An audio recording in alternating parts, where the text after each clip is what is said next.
It's Tuesday, June 25th. I'm Paul Joseph Watson. This is Infowars Nightly News. Tonight, is Edward Snowden a double agent? Naomi Wolf and Webster Tarpley asked that question. And counterterrorism head Richard Clarke says the Hastings accident is consistent with a car cyber attack.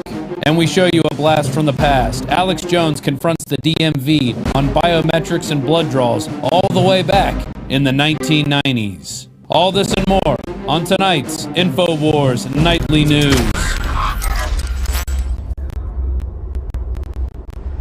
Top story tonight, we're asking the question, is Edward Snowden a double agent?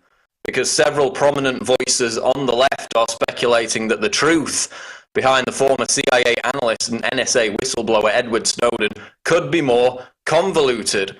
The likes of Webster Tarpley and Naomi Wolf are embracing the notion that Edward Snowden is somehow too good to be true, and that what he's doing must be part of a wider plot that actually serves to benefit the intelligence agencies and the NSA, or as Webster Tarpley calls it, a limited hangout. Something that distracts, according to the likes of Wolf and Tarpley, from, the real levelty of criminality in NSA spying, and also serves as a means of redirecting attention away from other issues, such as the impending escalation of the war in Syria as the US prepares to arm the rebels. So, is Edward Snowden a double agent? Is he a shill? Is this all staged, this chase across the globe from Hong Kong to Russia onto Ecuador as we expect him to go?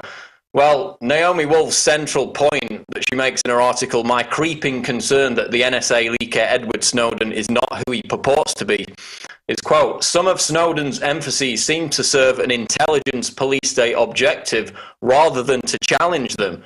She goes on to state, "Real whistleblowers are completely focused on their act of public service and trying to manage the jeopardy to themselves and their loved ones. They don't tend to ever call attention to their own self-sacrifice. That is why they are heroes, among other reasons. But a police state would like us all to think about everything we would lose by standing up against it." That's what she says Snowden is primarily doing with his rhetoric. Quote, "It's actually in the police state's interest to let everybody know that everything you write or say everywhere is being surveilled and that awful things happen to people who challenge this." She also draws attention to Snowden's slick media presentation skills and makes the illusion that he's been professionally briefed on his talking points. And while no one is above suspicion, we know for years there have been rumours about the true motivations behind Julian Assange. I think there's a tendency amongst people in the alternative media to believe that nobody could ever sacrifice everything and stand up for what's right, as Snowden has apparently done, without it somehow being staged or scripted. There's always this kind of suspicion behind these individuals. And my skepticism of the claim that Snowden is some kind of double agent is borne out by the fact that from personal experience, virtually every day I read messages from people saying, Alex Jones works for Israel, Alex Jones works for the CIA, Alex Jones works for Stratfor, because some people find it easier, more palatable to invent conspiracies about Alex rather than accepting the fact that he's the real deal, because it makes Alex's success in what he does easier to swallow for those who find themselves frustrated by their lack of success. So there's this kind of defeatist loser mentality that those who stand up for freedom and are successful, or those who, merely attract media attention for standing up for liberty, can't possibly be doing it for the right reasons, can't possibly be genuine and real. So unless we have clear evidence that Edward Snowden is a double agent or a shill, and from what I've read out of both Naomi Wolf and Webster Tarpley, that evidence has not been forthcoming. Let's get behind Snowden. Let's support what he stands for. Let's give people who risk their livelihoods for freedom the benefit of the doubt. Because if we constantly attempt to tear down icons of liberty, then we're only doing the establishment's work for them. And as George Orwell said, the further a society drifts from truth, the more it will hate those who speak it. So again, it's an analysis in not believing that somebody could be real simply because they successfully stand up for liberty. We need to be more positive, more optimistic, and get behind individuals like Edward Snowden. And staying with Snowden news, this is out of RT. Putin, Snowden still in Moscow airport transit zone, won't be extradited. Russia's president says former NSA contractor Edward Snowden is still in the transit zone of Moscow's Sheremetyevo airport. Vladimir Putin says that any accusations of Russia related to Snowden are, quote, nonsense and rubbish. Speaking to journalists in Finland, Putin said there is no extradition treaty between Russia and the US. He also said that Snowden did not commit any crime on the territory of Russia. So, of course, we had the bait and switch yesterday with the journalist boarding the plane to Havana expecting Snowden to be on it. He wasn't, and for a time nobody knew where he was. Now he's apparently still in the Russian airport. Looks like he'll eventually make his way to Ecuador, where he'll be offered political asylum. Lavrov, the Russian foreign minister, has come out all guns blazing again today, rejecting US demands that they turn in Snowden.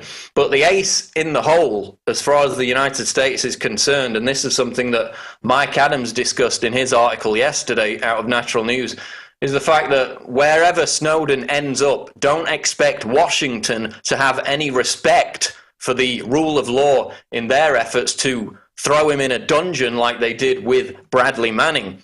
Because the US government has a history of conducting covert abductions of American citizens in Ecuador, including, as Adams denotes in this article, Greg Caton, who was kidnapped by US authorities, bundled on a plane back to Miami in 2009 after being put on an Interpol list alongside war criminals and international murderers, all for the crime of selling an anti-cancer rainforest herb. So they won't hesitate to break these rules to get their man. Don't expect them to play by the rule book in the pursuit of Edward Snowden. And in fact, he'd probably be safer holed up in the Ecuadorian embassy in Moscow than he would in Ecuador itself, because obviously US authorities are less likely to invade Russian territory than they are Ecuadorian territory. So we'll continue to track Edward Snowden. But staying with NSA news, this is out of Infowars.com. Congress insisted they be kept in the dark on NSA spying. Congress insisted it be kept in the dark on the NSA surveillance programs recently revealed by Edward Snowden, according to Dick Cheney, Darth Cheney, who approached lawmakers with an invitation for them to provide more oversight back in 2004, but was told by Congress absolutely not. I said, do you think we ought to come back to the Congress in order to get more formal authorization? And they said, absolutely not. Everybody, Republican, Democrat, said, don't come back up here, it will leak. That's what they told Dick Cheney when he actually offered Congress the option to provide oversight to investigate the very same NSA surveillance programs now causing a global scandal. So 9 years before it emerged with the revelations of Edward Snowden, congressional leaders were asked by Cheney if they wanted to provide oversight. They said, absolutely not. Every one of them gave a green light for the NSA to continue violating the Fourth Amendment. They were, quote, unanimous that it should continue. And so is it really any wonder that just 6% of Americans, according to recent polls, think Congress is doing a good job? Their very reason for existence is to be a check and balance against federal government abuse. And in this instance, and in many others, they instead acted as a rubber stamp for government abuse. 9 years later, this becomes a global scandal because Congress was perfectly happy to give the government a blank check. And we know why. It's the same people who are now calling for Snowden's arrest that gave the green light to the NSA back 9 years ago. The likes of John McCain, Lindsey Graham, Feinstein, Pelosi. They're all compromised, they're all in on it, and they're all in complete violation of the oath they swore to uphold and protect the Constitution by allowing this illegal NSA spying to continue, and in fact giving it the rubber stamp 9 years ago, according to Dick Cheney. Another article out of Infowars.com. 2/3 of Americans support drones for homeland security missions. A new survey shows that 2/3 of Americans support the use of unmanned spy drones for, quote, homeland security missions, despite the fact that such missions will include identifying gun owners and tracking the location of individuals via their cell phones, according to government documents. The poll conducted by the Institute for Homeland Security, a research consortium led by RTI International, shows that 67% of Americans support the use of unmanned spy drones for, quote, homeland security missions, and that 63% support their use in fighting crime. So the question is, how many Americans would support the use of these domestic spy drones if they really knew what they were for? Not just as a precursor to raiding family farms for the dastardly crime of allowing some cows to wander onto their land, as we saw in North Dakota with the Brossard family back in 2011, but as CNET's Declan McCullough recently revealed from government documents, the DHS is now customizing Predator B drones, originally designated for overseas operations hunting terrorists, to, quote, carry out at-home surveillance tasks that have civil libertarians worried, identifying civilians carrying guns and tracking their cell phones.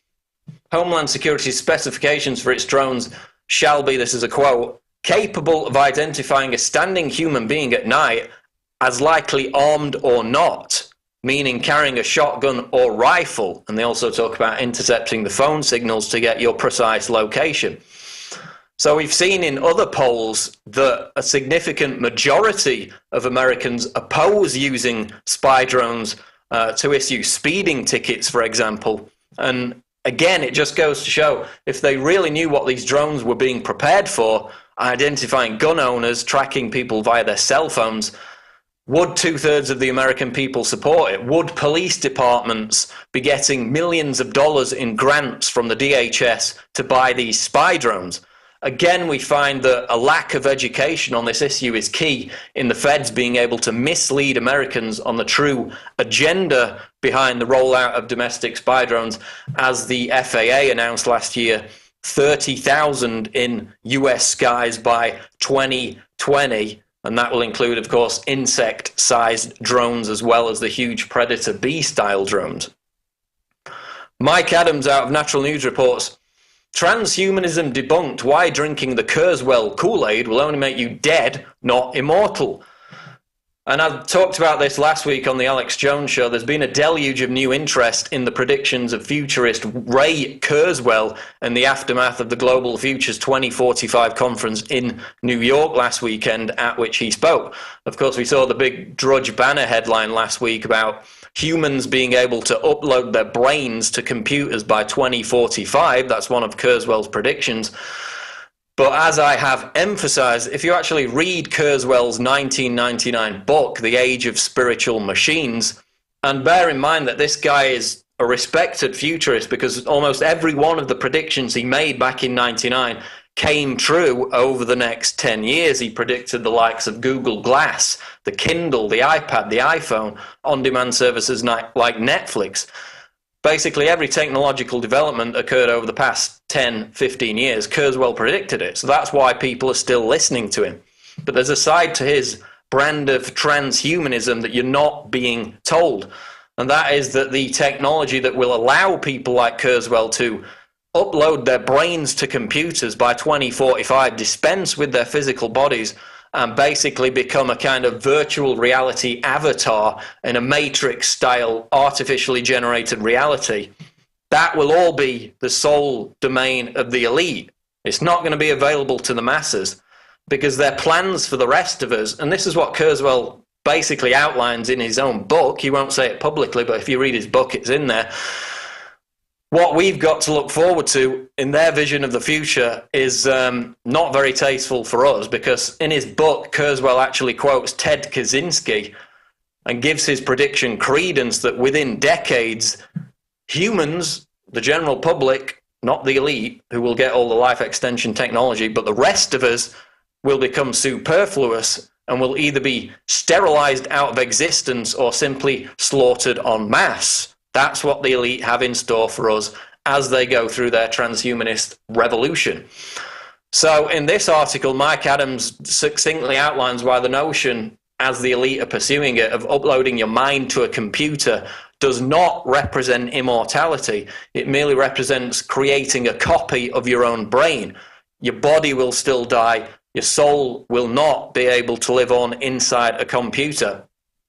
is the quote from the article. In this plan, there is no mechanism to transfer your consciousness to the machine. So even if all three of these technologies are adequately developed, they still don't provide a way to merge your mind with a machine. Nothing more than a computer simulation of your brain. So Adams concludes basically that this will be a copy, a simulation, it won't be the original, and that transhumanism is a death cult that bears a stunning resemblance to the Heaven's Gate cult from back in the 1990s. Because even if you're able to make a copy of your brain and upload it to a computer, your soul, your consciousness will leave this mortal coil. The cult of transhumanism is for the elite only, and even if you were a part of it, it represents a spiritual holocaust that I want nothing to do with, and I'm sure many other people feel the same. Moving on. Kurt Nimmo writes, Richard Clarke, Hastings accident consistent with a car cyber attack. Former US National Coordinator for Security Infrastructure Protection and Counter-Terrorism, Richard Clarke, told the Huffington Post on Monday that the fatal crash of a journalist Michael Hastings' Mercedes coupe is, quote, consistent with a car cyber attack. And as an addendum to this, just about an hour before we started recording this nightly news, one of Hastings' former friends, a former sergeant, in fact, went on Fox News and gave an interview, and we're going to have an article up on Infowars.com about this very shortly. He basically said that Hastings told him directly he was working on, quote, the biggest story ever involving the CIA, and then he completely rubbished claims that Hastings would be driving at high speed in the middle of the night. In fact, I believe his exact quote was, he drove like a grandma. So it was completely out of character for Hastings to be driving, 100 miles down the street in the middle of the night. And of course, we know from his panicked emails he sent to his friends hours before his death that he thought he was being pursued by the authorities. So we're going to have an article out on that. But Clarke, who is no tinfoil hat-wearing conspiracy theorist, he's no internet blogger. He was the former counter-terror czar under two separate US presidents. He's now saying that evidence suggests it could have been a cyber hack on the onboard computer of the Mercedes, took control of the vehicle, and ended up smashing it into a tree, of course. The car basically exploded. And in this article, we point to research out of DARPA and other universities. Quote, currently there's nothing to stop anyone with malicious intent and some computer programming skills from taking command of your vehicle.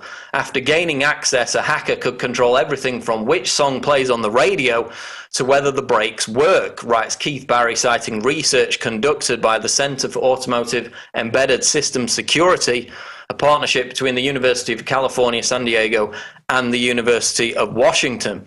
Now, Clarke was careful not to directly implicate the government in hacking Hastings' car. He said, quote, so if there were a cyber attack on the car, and I'm not saying there was, I think whoever did it would probably get away with it. In the case of Michael Hastings, what evidence is available publicly is consistent with a car cyber attack. That's Richard Clarke, former counter-terrorism czar under two US presidents. And of course, we also know from the revelations of former MI6 agent Richard Tomlinson that MI6, the British intelligence agency, discussed using similar methods to crash the car of Slobodan Milosevic back in the 1990s. And of course, the fatal car crash involving Princess Diana in 1997 bore numerous indications that her Mercedes was tampered with, an explanation which of course was shielded by the cover story that the driver Henri Paul was drunk when in fact blood samples were switched and Paul showed no signs of being over the limit. So it's a tactic that they've used before, or at least considered using before, in previous assassination attempts. Now Richard Clarke saying it. We have the panicked emails from Hastings sent hours before his death claiming he was being pursued by the authorities. Now we have another one of his friends coming out on Fox News saying he was working on the biggest story ever about the CIA, and he basically believes that he could have been assassinated. So this story only continues to become more suspicious in the death of former Rolling Stone journalist Michael Hastings, who of course made many enemies in the establishment. Biometrics news now. Coming to America, Shanghai now requires ID finger scan Shanghai residents will be required to have their fingerprints scanned while obtaining a new ID card starting from July 1st. The move is aimed to curb counterfeiting and the false use of ID cards. Basically, in Shanghai, the people who need to renew their ID card are now having to go to the local police office and give their fingerprints, like a criminal would, to be kept on a database stored forever. And, you know, if it's good enough for communist China, it must be good enough for America. Over the last month, of course, we've seen numerous stories about schools taking child's digital fingerprints without parental permission. And the Polk County School District in Florida, this made big headlines recently, made hundreds of children give iris scans before they could use the school bus. Parents were not told that they could opt out until 750 kids had been scanned, Minority Report style, simply to get on the school bus. So before we go to this classic clip from America Destroyed by Design here at the end of the show, just want to encourage you again to subscribe at prisonplanet.tv. Of course, the Infowars Nightly News goes out first to prisonplanet.tv subscribers in high quality. It's later put on YouTube a day later or so. But your support is what allows us to do this. It funds the live show, the Alex Jones Show, which of course you get live streaming video access to as well. In addition to every Alex Jones documentary, numerous other documentaries that we put out, speeches, special events, all kind of additional content, and it funds our network. It enables us to exist and continue to hire more people and grow as the biggest alternative media platform in America and indeed the world at Infowars.com. So please give us your support at prisonplanet.tv. Stick around after the break. We're going to go to this clip. Don't go away. Now you can watch the Infowars Nightly News streaming live as it happens for free. Check it out at Infowars.com/show.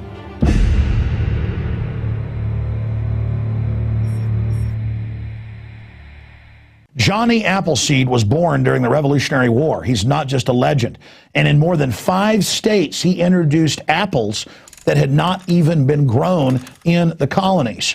Later, the seeds from plants he planted and cultivated and some of the varieties he developed spread across the United States. And it was Johnny Appleseed teaching the colonists and then the new Americans, after we won independence, the love of planting fruit trees that introduced that idea to North America. Ladies and gentlemen, it is a revolutionary act to unplug from the television, to unplug from the computer and all the globalist propaganda, and to go out in your backyard or your front yard or planters at your apartment or on the roof of the building where you live, and to plant a garden. Become the Johnny Appleseed of your community with seeds from the Infowars Seed Center at InfowarsStore.com. The simple act of planting fruits and vegetables and then tending them and taking care of them and then sharing them with friends and family is a revolutionary act against tyranny. The globalists, first and foremost, do not want us to be self-sufficient. The crony anti-free market capitalist, the fascist, are using socialism and collectivism to shut down societies. Stalin in Poland and in Ukraine and other areas starved on record more than 10 million people over 5 years by not letting them grow their own crops and collectivizing them. Mao killed between 65 million and 80 plus million people doing this same thing.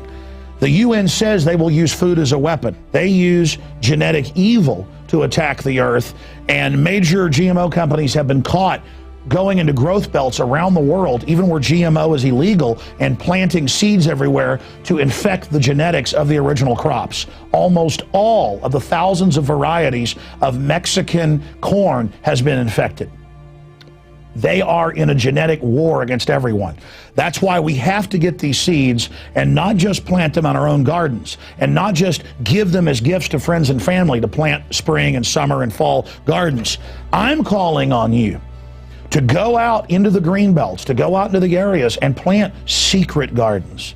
No, not of marijuana, but of the hundreds and hundreds of incredible high quality vegetables and herbs and fruit plants that are here. lemons and oranges, the list goes on and on. They will grow, plum trees, grape trees, they will grow almost everywhere in the U.S. We can literally, not just buying these products from InfoWarsStore.com, but from wherever you get them. This aggressive program literally just came to me one morning when I woke up about 4 a.m. realizing that we've got to counter their genetic war against us with original, real crops developed over eons on this planet. We have the lowest prices. We bought it in the biggest bulk that some of these companies have ever seen to ship this directly to you from the InfoWars Command Center. We stand for life. We stand for liberty. We stand for self-sufficiency. Go to InfoWarsStore.com, click on the Seed Center, and as of taping this, we have the 7 top respected brands. We intend to continue to do research and find other companies, other specialties, other varieties to really take action. The Infowars Store Seed Center has the largest online selection of heirloom, non-GMO seeds. Check out these products from our newest supplier, Heirloom Organics. The Medicine Garden for a natural remedy. The Tea Garden that contains every important tea herb you can grow. Fruit Lovers with 12 varieties. And the Tobacco Pack, additive and pesticide free. Join the gardening revolution today at InfoWarsStore.com. This is a revolutionary action we're asking you to take. Plant seeds everywhere today. Nurture them, bring them to fruit, and pass on the knowledge to others. Become human again. Discover your roots in the soil. And remember, the revolution against tyranny is growing.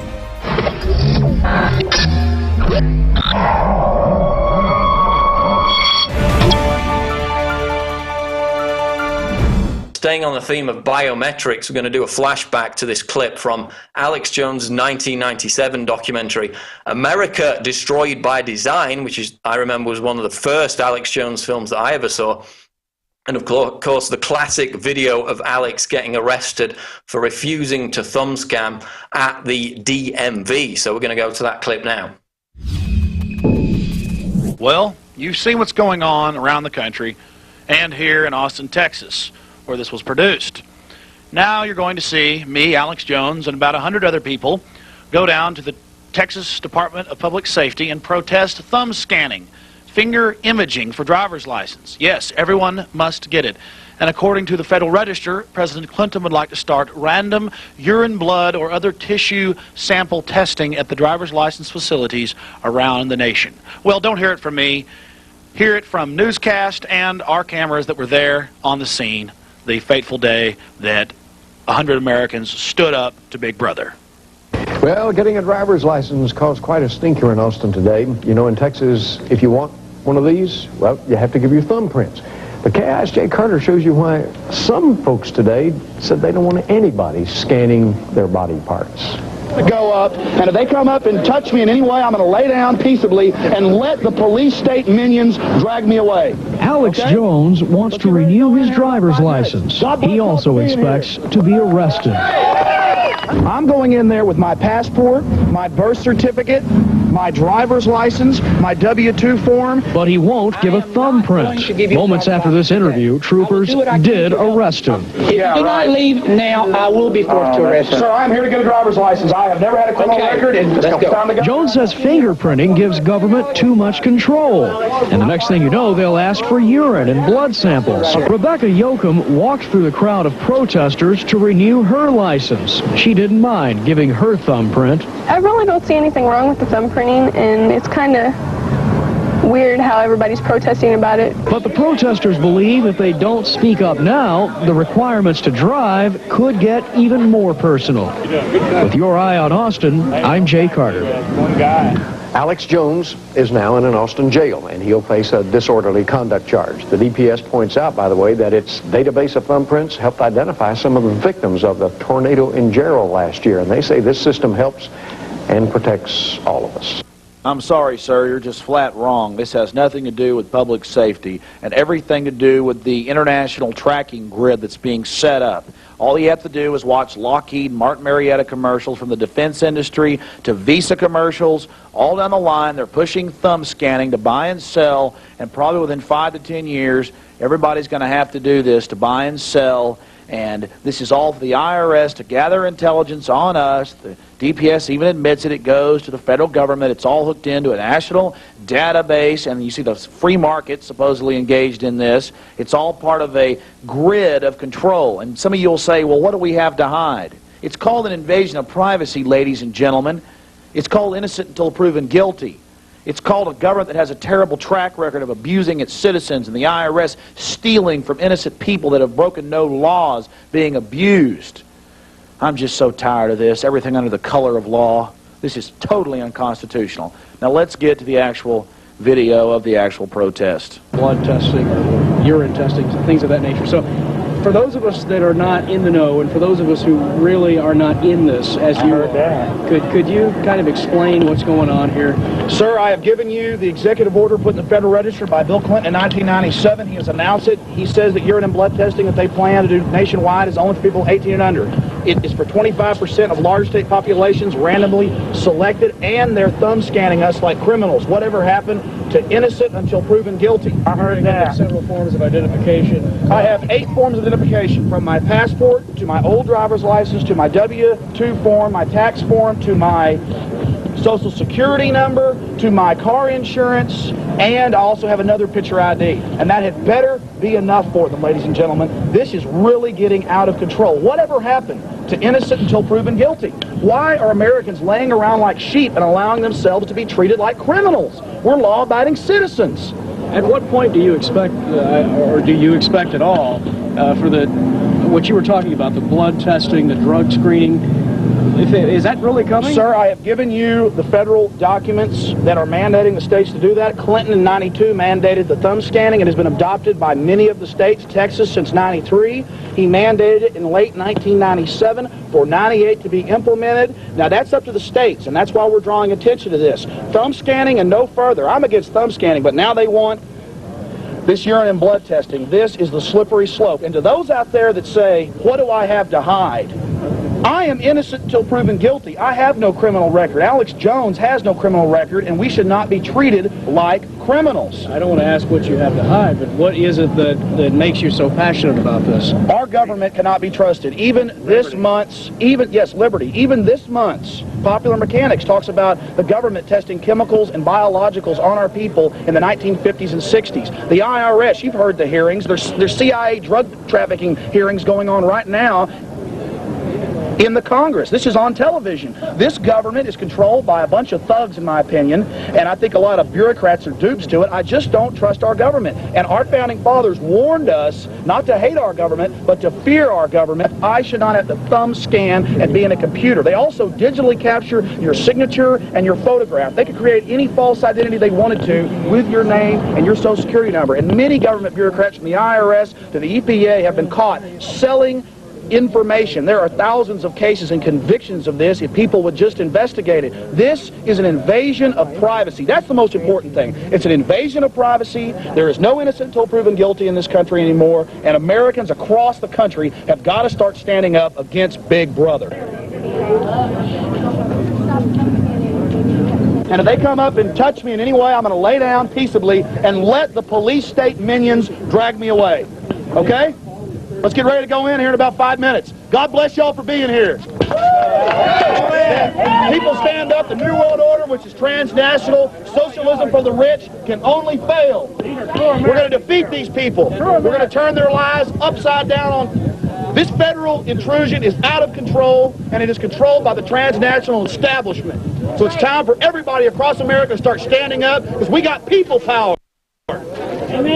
Peaceful patriots or the huge military-industrial complex that Eisenhower warned us about. I think I'm afraid of the military-industrial complex that owns our media. I think I'm afraid of the foreign banks. That's who I'm afraid of, not of you people. Good luck, sir. Hey, buddy.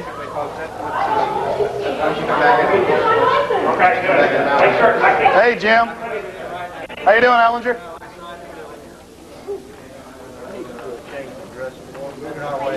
All right, sir, we're ready for you. All right, they're ready for me. Let's go. Come over and get the pretty little red light.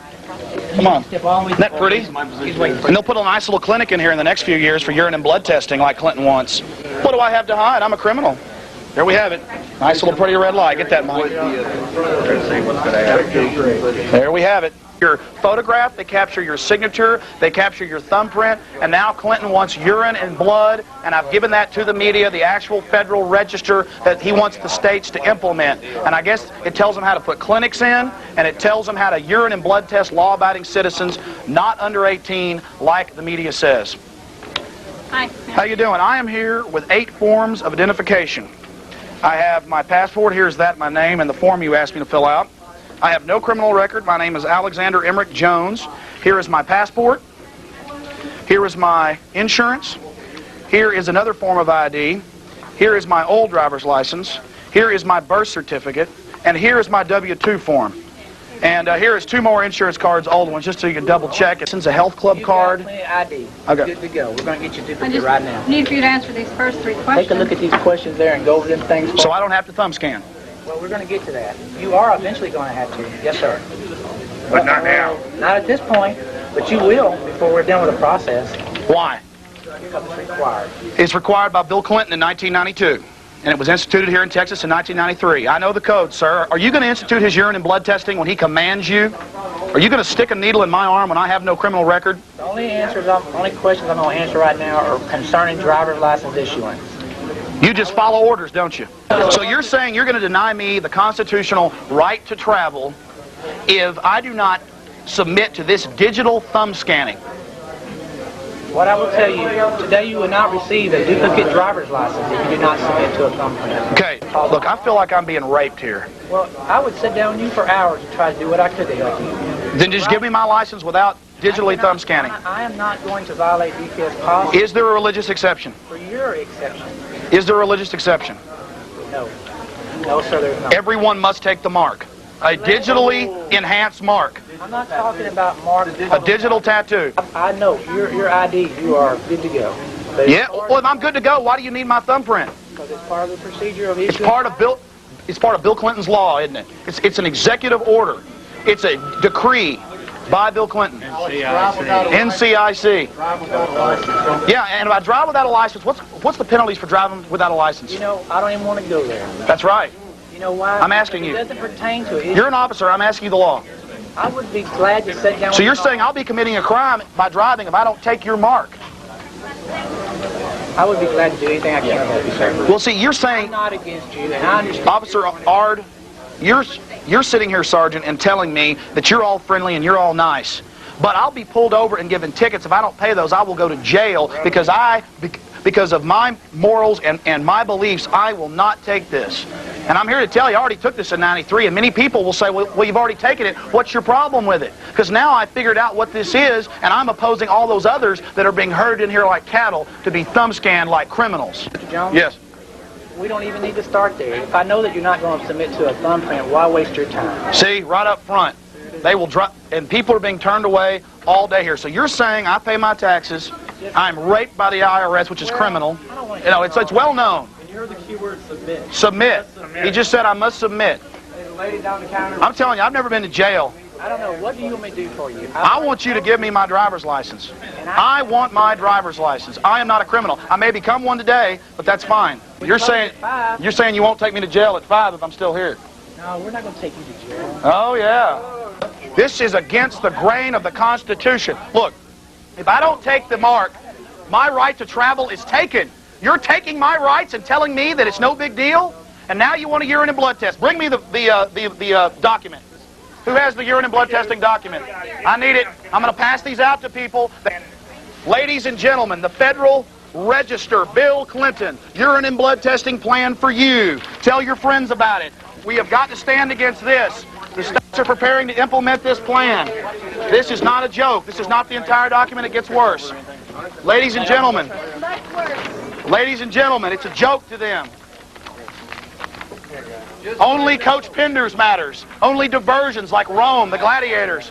If I don't take this, will I not be penalized for not having a driver's license, by not being able to cash a check, by being given tickets that if I don't pay those tickets, I'll be taken to jail. I can't travel out of state. I can't get on board an airplane. And the media is talking about thumb scanning to travel. You're working with the foreign banks and the military-industrial complex. This is all their idea. Read the Military War College from 1968. They planned this. And just because you lay around doesn't mean it's not true.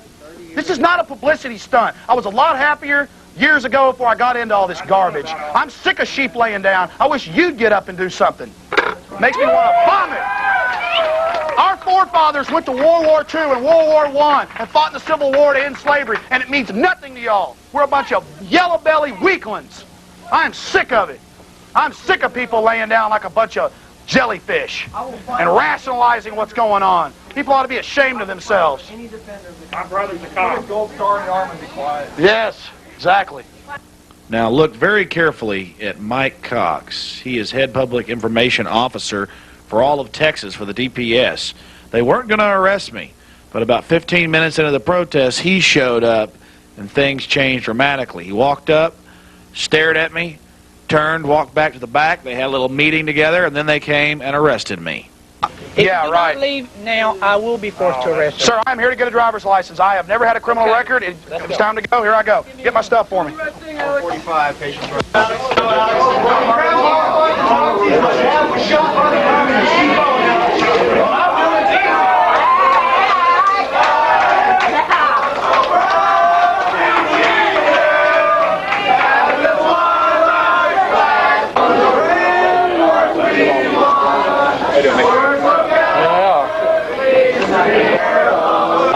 Yes, sir. Yeah. Doing your job. I guess that makes you a mercenary, huh? Paid mercenaries, huh?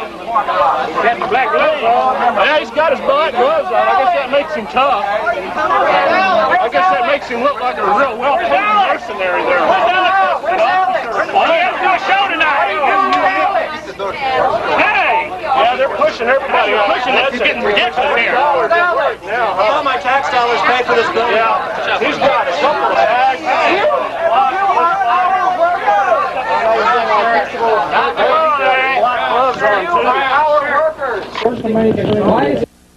The DPS was very professional, but they did the classic bait and switch. They got all the troopers on one side of the building and made us think that I was coming out there. I'm criminal! Look at all this!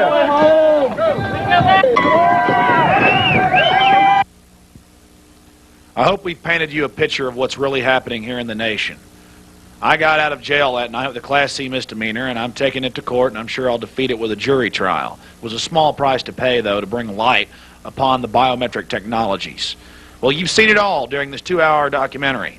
You've seen the UN taking over our parks and the documents, the Chinese moving into some of our military bases, Oklahoma City, documentation of huge concentration camp facilities that have been sprouting up around the country since the early 80s and even before.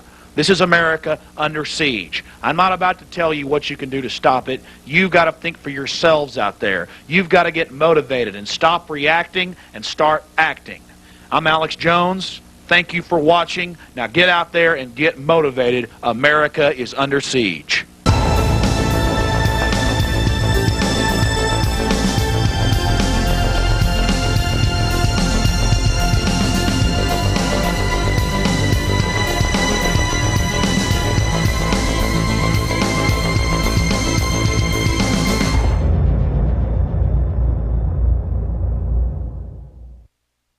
Now you can watch The Alex Jones Show live as it happens at Infowars.com/show. You'll find links to all of our content there and a free 15-day trial for Prison Planet TV. More than 60 movies and documentaries all in one place at Infowars.com/show.